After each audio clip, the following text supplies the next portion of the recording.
Hey, what is up, guys, and welcome back. So before going up into our speed optimization, I thought, why not just go with our SEO, complete our SEO section, and then we'll be moving on with our speed optimization. So let's just create a new section for speed optimization, and then we can also include the free SSL in it that I promised in the video when we were registering our domain name.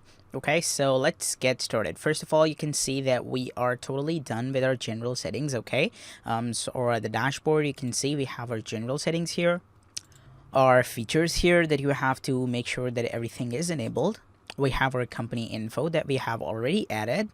We have our webmaster tools that we will work when we will understand each and everything here, and then we have the security. So make it disabled. Okay, do not enable it. So let's just go ahead and let's just go to the title and metas, and let's see what they are. So you guys already know about the title and the meta.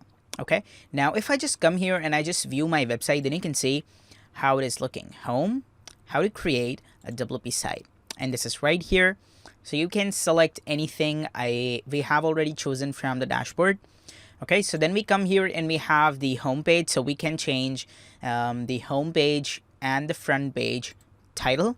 Okay, that we will be changing. You can just click here and you will be taken to the home page. Okay, let me just click here and I'll be taken to my home page, and let me show you how to change your title.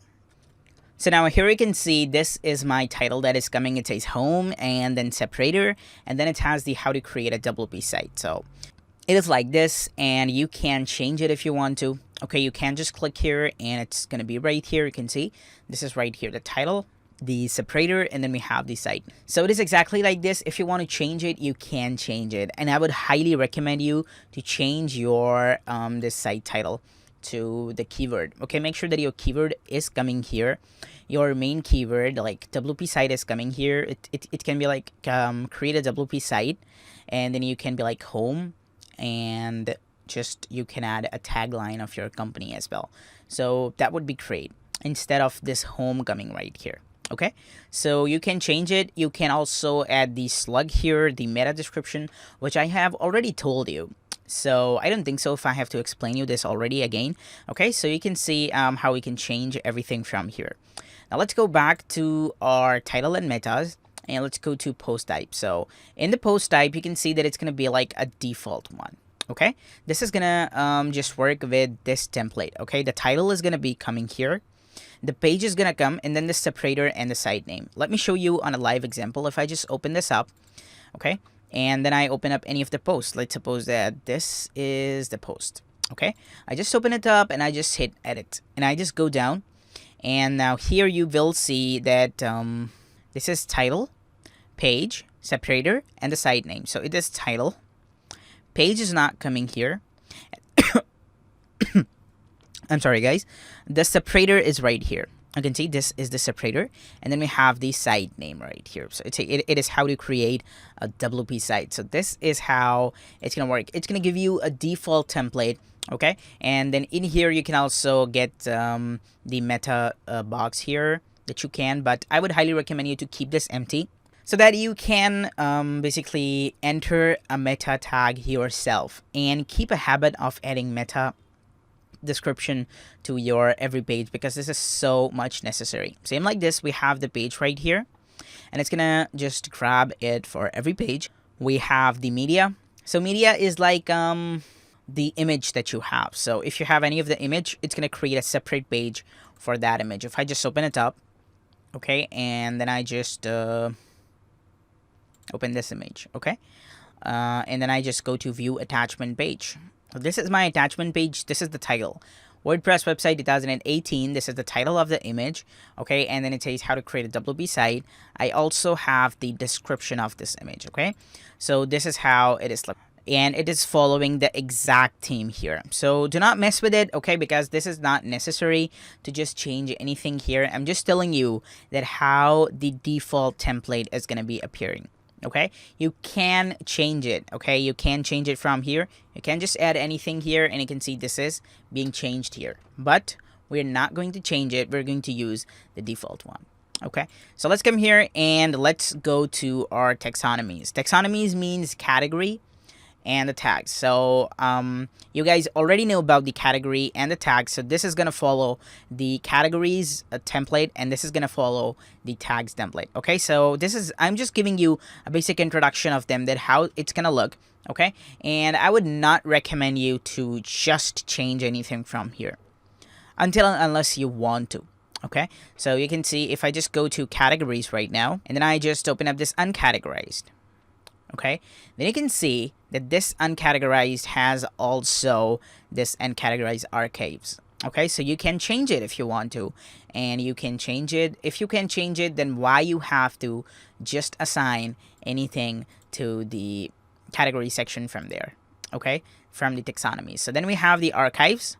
Okay, you don't have to mess with anything here. It's gonna be like the date archives and the search phrase search pages, and also the 404 template. So we have this other right now, and it's gonna be like sub pages of archives. It's gonna index. It means that the second page of the blog page. Okay, so if we just open up the example of a blog page, I hope that is the S2. Yes, if we just have so many blog posts, okay, and then we go to the next page, then the Google will Google index that page, or Google will leave that page. So it is asking you about that. Okay, if I just go down and I just open this up, second one. Okay, so this is the one. Okay, so this is right here. So Google will index this page if this is set to index and use meta keyword, obviously. Okay, I don't know why you want to meta keyword tag. Okay, so meta keyword is not, meta description is enabled. Okay, but this should be kept disabled. But if you want to enable it, the keyword stack, so how it's gonna be like, okay, it's gonna give the keywords in the description. So if you want to enable it, you can enable it.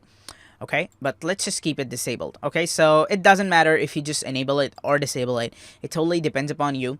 Okay, but if you enable it and then save the changes, okay, then what will happen is that it will give the Google an extra tags of the keywords that you have. So, but since we are not giving the Google the keywords, that is why I will keep it disabled. Okay, so you can see that we're totally done with the title and metas. Let's come here to social, and then we have here the social profile. So here you can create your social profiles, and then you can add them here. We have the Facebook. So Facebook is like, it's going to be like a default image URL. How this is going to look, you can see that if you share any of the post URL to your Facebook page, then Facebook grabs the image of the link. So this is exactly referring to that image. Like if you need any default image for the post or pages that does not contain any image, then you can choose this one. So it can be like default image. It can be a banner of your website or something like that. Then we have the Twitter. We have Pinterest, and we have the Google+. So you can enter your Google Publisher page. In the Pinterest, you can confirm your site with Pinterest. You can go to Twitter, and then you can also just see if the Twitter meta data card is in the head section or not. But Facebook is, I think, used most, so you can work with this if you want to. And I would recommend you to add a banner to your image so that if anyone is sharing the link, then your banner at least comes in it. Okay, let me show you a live example. If I just open up Facebook, okay, and then I want to see any of the link. Okay, let me show you any link. You can see this is the link that is being sponsored by HostGator. If I just see, you can see this is the title, this is the description, and then this is the image that is coming. So this is how exactly the link works. Okay, let me show you another great example of links. You can see this is the title, this is the description, and then this is the image that is coming. Okay, so it is working like this. So now what I'm gonna do, you can see this is how it works. So now we're totally done with the Facebook, Twitter, and Pinterest. Let's go to XML sitemaps. XML sitemaps is a really important thing, and we will be covering this later on. Let's go to advanced. We have the enabled breadcrumbs. This is very important. Okay, you should be enabling this. Just enable it, and that's all. Okay, show blog page, show bold last page. Okay, that's all. Leave everything to be normal. Okay, and then make sure that this is enabled. Some of the websites do have the breadcrumbs, but you should be enabling this. Okay, so then we have the permalinks. In the permalinks, you can strip the category base and everything. So these things are not very much necessary. Okay, these tools are also not very much necessary. The search console is a thing that you have to register your site with the Google.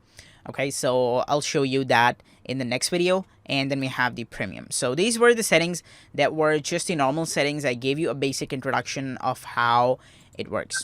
Okay, so now since we're totally done with it, in the next video I'll show you how can you work with the XML sitemaps and how can you submit your website to Google and Bing and other search engines. So stay tuned, and bye bye.